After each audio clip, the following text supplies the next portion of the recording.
Assalamu alaikum. This is Professor Abdur Razak Chaudhary, and today our lecture is about GK, current affairs. Current affair जो है PPSC lectureship के हवाले से बहुत vast है और लिमिटलेस है। तो अब इसमें से कौन सी चीज़ें करनी हैं और कौन सी चीज़ें नहीं करनी, एक शॉर्ट टाइम में हम कितना एक करंट अफेयर कर लें, क्योंकि टोटल 20 क्वेश्चंस हैं जीके के और उसमें से ऑलमोस्ट 2 क्वेश्चंस जो हैं वो करंट अफेयर के आएंगे, बाकी और डिफरेंट कैटेगरीज के हैं, साइंस के हैं, मैथ के हैं। तो इस लेक्चर में मैंने वो बेसिक चीज़ें डालने की कोशिश की है रिलेटेड टू करंट अफेयर्स के। इंशाल्लाह आपके वो 1 या 2 नंबर जो आने हैं वो इस लेक्चर को अगर आप कर लेंगे तो वो आपके हो जाएंगे। क्योंकि अब पिछले तकरीबन 2 साल से मेरा जो टॉपिक है, जो मेरा एक्चुअल जो मेरी फील्ड है वो जीके है। मेरे पास जीके के सेक्शंस चलते हैं, जीके की क्लासेस चलती हैं, ग्रुप्स चलते हैं और इसमें तमाम सब्जेक्ट्स की तैयारी जो है वो जीके की मैं करवाता हूँ। तो मेरा एक अच्छा खासा इसमें एक्सपीरियंस है और उसी एक्सपीरियंस की बुनियाद पर आपको लेक्चरशिप में भी इसका जो है वो फ़ायदा होने वाला है। जी, जो लोग ऑनलाइन क्लासेस ज्वाइन करना चाहते हैं लेक्चर इंग्लिश की तैयारी के लिए, वो इन गिवन नंबर्स पर रब्ता कर सकते हैं। क्लासेस जो हैं वो जारी हैं। ये करंट अफेयर्स में हम देखते हैं, सबसे पहले हम देखेंगे the political structure of Pakistan, then structure of national assembly, senate, ministries. 15 ministries जो हैं, जो जिनके आने के चांसेस हैं या जो रिपीट होती हैं, उसको मैंने इसमें डाला है। देन हम देखेंगे 4 high courts, 4 provincial assemblies, 4 chief ministers, armed forces और आज़ाद कश्मीर। ये पाकिस्तान के मतलब जो करंट अफेयर है इसको हम इन स्लाइड्स में स्टडी करेंगे। जी, सबसे पहले है नेशनल असम्बली। पाकिस्तान के पॉलिटिकल स्ट्रक्चर को हमने 2 हिस्सों में तकसीम किया है। एक हिस्सा कहलाता है नेशनल असम्बली, जिसको हम लोअर हाउस बोलते हैं, और दूसरा हिस्सा जो है वो कहलाता है सेनेट, जिसको हम बोलते हैं अपर हाउस। जब भी कोई बिल पेश होता है तो वो बिल जो है वो सबसे पहले नेशनल असम्बली में पेश होता है। नेशनल असम्बली उस बिल को पास करती है तो वो बिल चला जाता है सेनेट में, फिर सेनेट उसको पास करता है तो वो बिल चला जाता है प्रेसिडेंट ऑफ पाकिस्तान के पास। प्रेसिडेंट ऑफ पाकिस्तान उस पर साइन करता है तो वो बिल नहीं रहता, वो कानून का हिस्सा बन जाता है, वो कॉन्स्टिट्यूशन बन जाता है। तो ये जितने भी कॉन्स्टिट्यूशंस हैं, जो 1973 का है जिसको आज हम चला रहे हैं, ये इसमें जितने आर्टिकल्स हैं वो इसी तरीके से बने हैं कि हर एक का बिल पेश हुआ है और हर एक को पहले असम्बली, फिर सेनेट और फिर जो है वो प्रेसिडेंट ऑफ पाकिस्तान ने साइन किए। अब जो अमेंडमेंट्स होती हैं इसमें, वो भी फिर इसी तरीके से होती हैं। अगर आप कोई नई चीज़ लाना चाहते हैं या ऑलरेडी एग्जिस्टिंग में अमेंडमेंट चाहते हैं तो फिर भी इसी ये तरीकाकार यही है कि उसकी रेजोल्यूशन पेश होती है और रेजोल्यूशन जाती है नेशनल असम्बली में। From national assembly it moves towards senate and from senate to president of Pakistan and then finally it becomes the part of the constitution of Pakistan. हम देखते हैं जो लोअर हाउस है नेशनल असम्बली, इसका structure देखते हैं। Total members जो हैं नेशनल असम्बली के वो होते हैं 342। 342 में से जो डायरेक्ट इलेक्शन होता है वो होता है 272। 342 में से अगर हम 272 निकालें तो बाकी बचती हैं 70 सीटें। इन 70 सीटों में से जो 60 सीटें हैं ये हैं वीमेन की, और जो 10 पोस्ट हैं ये हैं मिनॉरिटी कोटा की। अब आपने इसमें से ये समझना है कि टोटल हमारे पास जो MNA है, MNA stands for member of national assembly, ये है 342। इसमें डायरेक्ट इलेक्शन क्या है जिसकी हमने बात की कि 272 पर डायरेक्ट इलेक्शन होता है। तो डायरेक्ट इलेक्शन से मुराद ये है कि हमारे पास जो हल्के हैं वो 272 हैं, वो 342 नहीं है। मेंबर्स 342 हैं, हल्के जो हैं जिनमें इलेक्शन होता है, जैसे हमारा हमारा तो नहीं, अभी आप लोग तो मुख्तलिफ जगहों से हैं, हम बात करते हैं जैसे NA01 है, NA1 नेशनल असम्बली हल्का नंबर 1, ये पेशावर में है, ये पेशावर से शुरू होता है और फिर KPK में चलते चलते पंजाब में आते हैं और पंजाब से बलूचिस्तान और सिंध में चले जाते हैं। इस तरीके से टोटल हल्के जो हैं वो हैं 272, जिनके ऊपर डायरेक्ट इलेक्शन होता है, लोग खड़े होते हैं इलेक्शन में और आवाम उनको वोट देती है। अब देखें कि वुमेन कोटा और मिनॉरिटी कोटा की सीटें कैसे डिस्ट्रीब्यूट होती हैं। अब लेट्स से कि 272 जो डायरेक्ट इलेक्शन था, इसमें से 50% सीटें जो हैं वो मिल गई हैं PTI को। एक सपोज करते हैं 50% पीटीआई को मिल गई हैं। तो जिसको जितनी परसेंट मिली हैं उसको उतने ही परसेंट वुमेन कोटा की भी मिलेंगी और उतनी ही परसेंटेज उसको मिनॉरिटी कोटा की भी मिलेगी।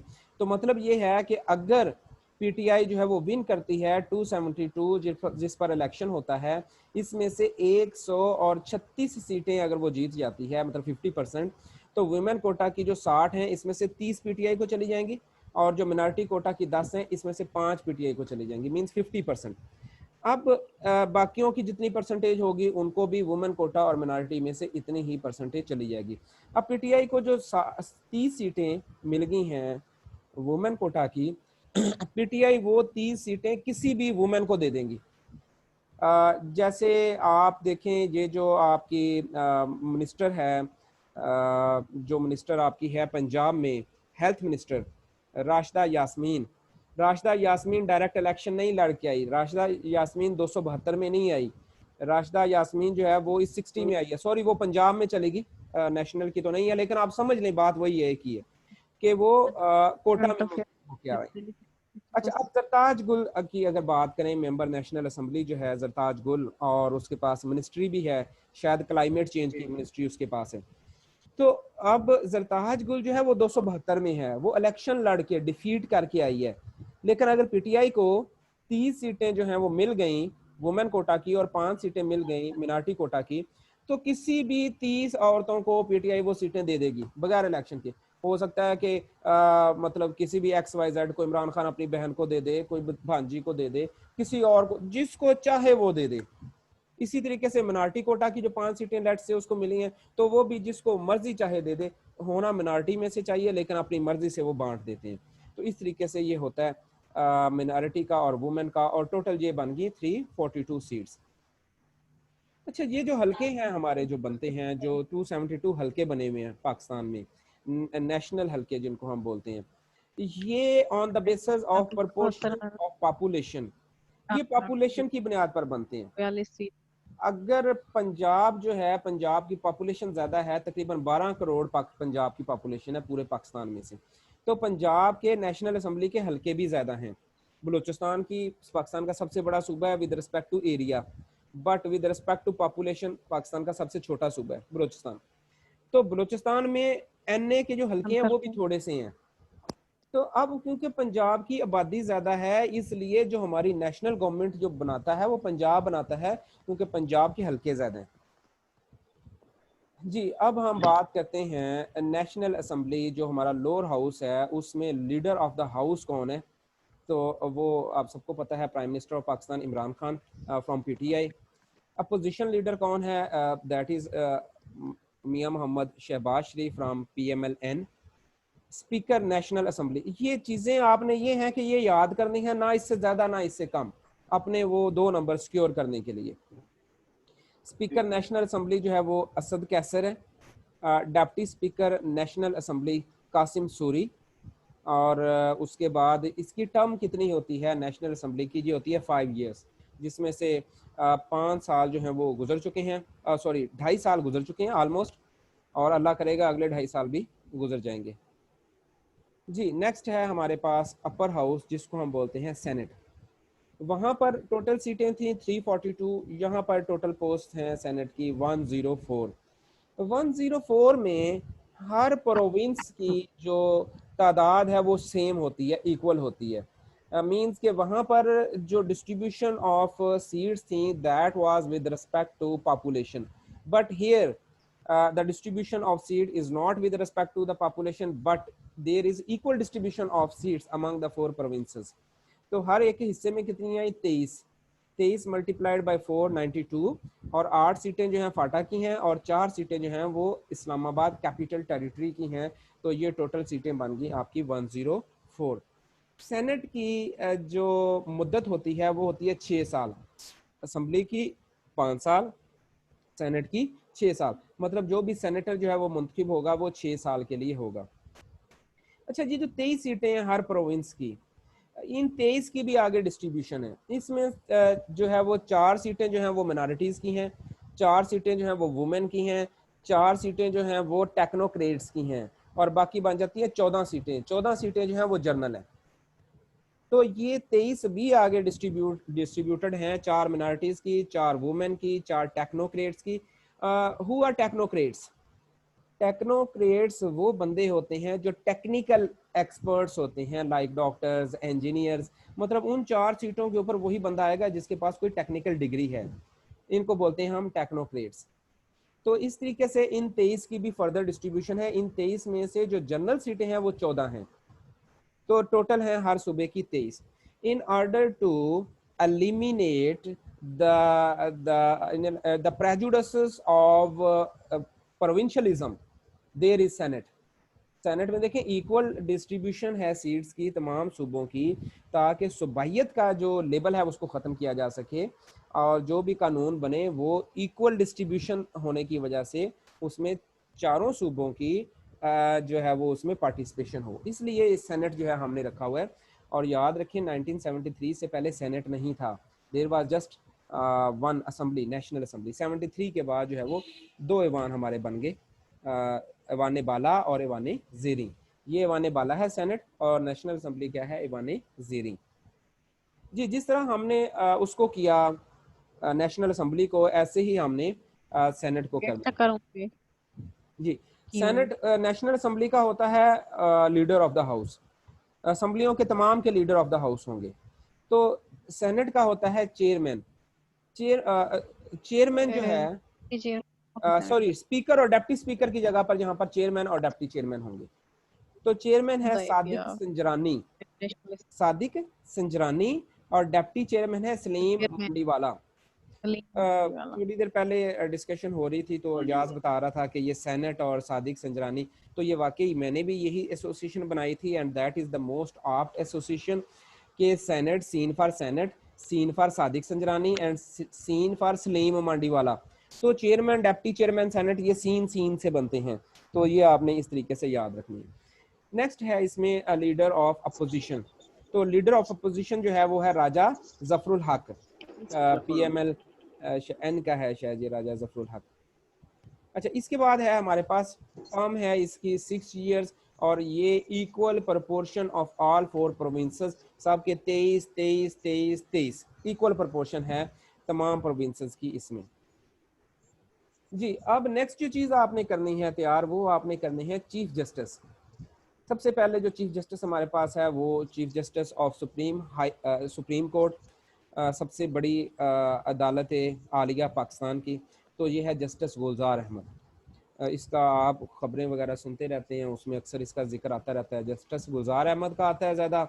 और दूसरा ये जस्टिस अतर मिनल्ला, जो chief justice Islamabad high court, ये स्लाइड पर एंड पर है, अतर मिनल्ला, इसका जिक्र आता है।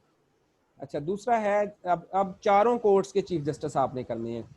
Chief justice Lahore high court, Sindh, Balochistan and KPK। तो लाहौर हाई कोर्ट का जो चीफ जस्टिस है ये है मोहम्मद कासिम खान। तो ये लाहौर हाई कोर्ट का याद रखें पठान है कासिम खान, इस तरीके से। सिंध हाई कोर्ट का मैंने तो ऐसे याद रखा हुआ कि ये अहमद अली है, ट्विलाइट इन दिल्ली, जिसने लिखा है, हमारा राइटर है बड़ा फेमस, तो अहमद अली है, उस राइटर के हवाले से इसको याद रखा हुआ है। सिंध हाई कोर्ट का जो चीफ जस्टिस है वो जस्टिस अहमद अली है। Chief justice Balochistan high court Jamal Khan. अच्छा, थोड़ा सा ना, बलूचिस्तान हाई कोर्ट का जो चीफ जस्टिस है वो जमाल खान, और बलूचिस्तान का जो CM है वो जाम कमाल। तो ये भी मिलता जुलता है, जमाल खान और जाम कमाल, वो आगे आ जाएगा। Chief justice KPK high court, ये है वकार अहमद सेठ, जस्टिस वकार अहमद सेठ। तो कोई एसोसिएशन बना लें, कोई कुछ तरीके से कर लें, but you have to memorize all these justice, chief justice. जी, इसके बाद करंट अफेयर में जो हमारे पास आती हैं वो हमारे फोर्सेस के मौजूदा सरबराहान हैं। अक्सर औकात इनके मतलब सवाल पूछ लिया जाता है। ये अभी पेपर हुए हैं 2 GK के, क्योंकि मेरा ये काम है, मैं अटैच रहता हूँ इन चीज़ों से। ये संडे को एक क्लर्क का पेपर हुआ है, जूनियर क्लर्क का, और दूसरा ज़िलेदार का पेपर हुआ है। तो उनको ऑब्जर्व करते रहते हैं कि क्या आ रहा है। एक फोर्सेस का अमूमन आ जाता है सवाल। तो करंटली आपको पता होना चाहिए कि chief of Pakistan air force, अच्छा, पाकिस्तान एयर फोर्स का चीफ जो है ना वो मुजाहिद है, मुजाहिद अनवर खान, मुजाहिद से याद रखना, क्योंकि सबसे ताकतवर जो जंग में अब रोल प्ले करती है फोर्स, वो आर्मी नहीं है, वो नेवी नहीं है, वो एयर फोर्स है। आज की जंगें एयर फोर्स लड़ती है, सारा कुछ हवाई होता है। तो वो लड़ने वाला हमारा जो है बंदा वो मुजाहिद है। मुजाहिद आपको याद रहेगा। चीफ ऑफ आर्मी स्टाफ तो आप सबको जानते हैं, पाकिस्तान का सारा करता धरता है, Qamar Javed Bajwa. Chief of naval staff admiral Abbasi, Abbasi से याद रखें, नेवल अब्बासी। और chairman joint chiefs of staff lieutenant general Nadeem Raza, ये जो है हमारा chairman joint chief of staff है। तो फोर्सेस के हवाले से एक दो बंदे रह गए हैं, वो मैं आपको बाद में करवा दूंगा। एक डीजी आईएसपीआर करना है और एक आपने डीजी आईएसआई करना है जी। इफ्तिखार बाबर, गवर्नर्स, चारों जो हमारे गवर्नर्स हैं चारों सूबों में, उनको आपने करना है। देखें, पीपी की गवर्नमेंट है सिंध में, बाप बलूचिस्तान अवामी पार्टी की गवर्नमेंट है बलूचिस्तान में, पंजाब में गवर्नमेंट है पीटीआई की, और केपीके में गवर्नमेंट है पीटीआई की। जो होता है ना सीएम, वो पीटीआई। उसका होता है जिसकी गवर्नमेंट होती है, और जो होता है गवर्नर, वो उसका होता है जो मरकज में जिसकी गवर्नमेंट होती है। जिसकी मरकज में गवर्नमेंट होती है वो चारों सूबों में अपना रिप्रेजेंटेटिव भेजता है, and that is called the representative of the federal government in the province. The duty of the government is to harmonize the situation और issues between the provincial government and the federal government. तो ये provinces में federal government का नुमाइंदा होता है जिसको हम बोलते हैं गवर्नर। तो इसका काम कोलैबोरेशन होता है फेडरल गवर्नमेंट की और प्रोविंशियल गवर्नमेंट की आपस में तल्लुकात को मेंटेन करना। और दूसरा ये भी आप याद रखें कि जो उस सूबे का गवर्नर होता है वो उस सूबे में पाई जाने वाली तमाम यूनिवर्सिटीज़ का चांसलर होता है। मसलन हम सरगोदा में हैं तो हमारी यूनिवर्सिटी ऑफ सरगोदा है, तो इसका चांसलर भी चौधरी सरवर है। अगर आप में से कोई BZU के लोग हैं तो BZU की यूनिवर्सिटी जो है वो BZU यूनिवर्सिटी है, तो उसका चांसलर भी चौधरी सरवर है। और अगर आप में से कोई बंदा नमल का है तो उसका चांसलर भी सरवर है। तो ये सरवर तमाम जो यूनिवर्सिटीज़ हैं उनका चांसलर होता है, और यही बंदा आगे VC लगाता है, वाइस चांसलर तमाम यूनिवर्सिटियों की। आपकी जो BA की MA की जितनी डिग्रीज हैं उसके ऊपर गवर्नर के साइन होते हैं। अच्छा जी, गवर्नर पंजाब चौधरी सरवर, गवर्नर सिंध जो है वो इमरान इस्माइल, ये सारे PTI के हैं। गवर्नर बलूचिस्तान अमानुल्लाह खान, और गवर्नर KPK शाह फरमान। ये चार करंट गवर्नर्स हैं सूबों के। नेक्स्ट है हमारे पास जो सूबों में CM जो है, चीफ मिनिस्टर जो हैं, और लीडर ऑफ द हाउसेज हैं। अब leader of the Punjab assembly या CM पंजाब वो है Usman Buzdar, Sardar Usman Buzdar. Leader of the house of Sindh assembly और CM सिंध मुराद शाह। CM बलूचिस्तान जाम कमाल खान। ये देखें वहां पर था जमाल, जो chief justice Balochistan high court, और जहां पर है जाम कमाल, ये मिलता जुलता है, यहाँ से आपने याद रखना है। CM बलूचिस्तान जाम कमाल खान, और CM KPK महमूद खान। जी, अब हम बात करते हैं पंजाब असम्बली की, कि पंजाब असम्बली जो है इसका स्पीकर और डिप्टी स्पीकर और लीडर ऑफ द हाउस और अपोजिशन लीडर, ये चारों आपने तमाम असम्बलियों के करने हैं, या एटलीस्ट स्पीकर डिप्टी स्पीकर और लीडर, ये तीन तो आपने सबके करने हैं। यहाँ पर सिर्फ मैं पंजाब असम्बली आपसे डिस्कस करूँगा। स्पीकर पंजाब असम्बली चौधरी परवेज़ इलाही, ये आपको पता है PML काफ से है। डिप्टी स्पीकर जो है वो दोस्त मोहम्मद है। लीडर ऑफ द हाउस जो है पंजाब असम्बली वो उस्मान बुजदार है, और अपोजिशन लीडर जो है वो हमजा शहबाज शरीफ है पंजाब असम्बली में। पंजाब असम्बली में हमजा शहबाज है और नेशनल असम्बली में मियां मोहम्मद शहबाज है। जी, अब हम बात करते हैं आज़ाद कश्मीर की।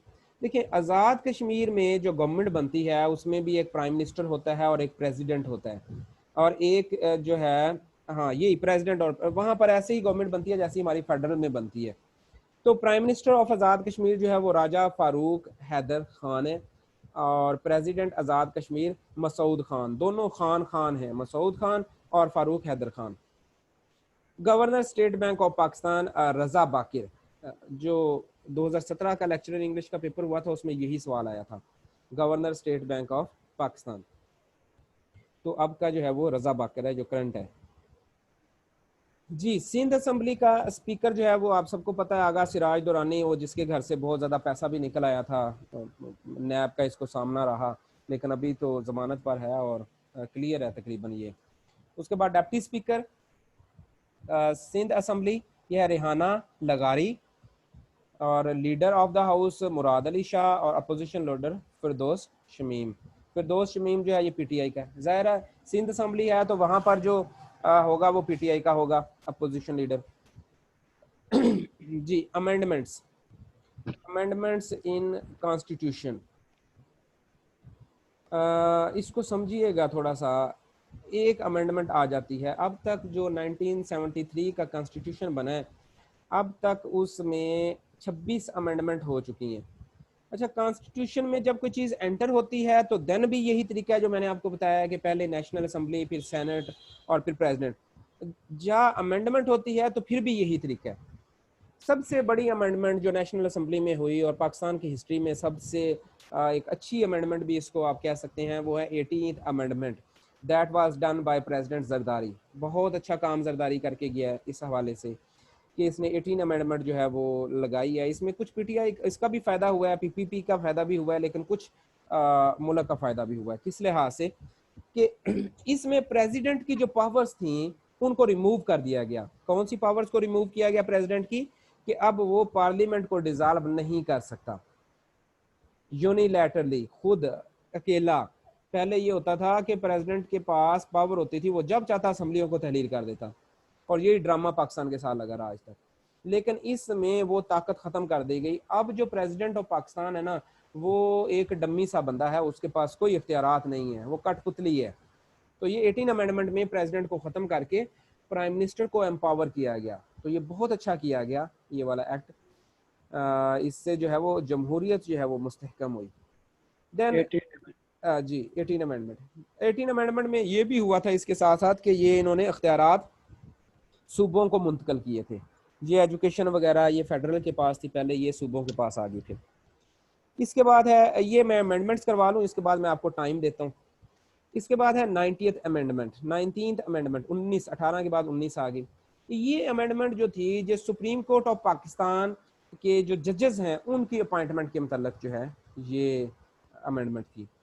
फिर 20वीं अमेंडमेंट जो है ये इलेक्शन के मतलब थी, आपने ये याद रखना, इलेक्शन के मतलब थी। 19वीं जजेस के मतलब थी। 18वीं जो है ये प्रेसिडेंट ऑफ पाकिस्तान के मतलब थी। 21 जो है 21st जो है ये 2015 में ये जो है वो मंजूर हुई। और ये जो है ना, जब आपका ये हुआ था ये जो एपीएस अटैक, उसके राउंड अबाउट।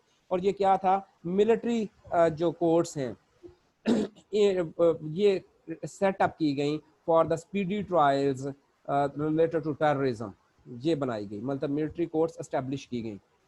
और फिर इसके बाद जो है एक और मिलिट्री कोर्ट्स की ये हुई, ये है 23, 21 और 23, ये दोनों मिलिट्री कोर्ट्स के बारे में।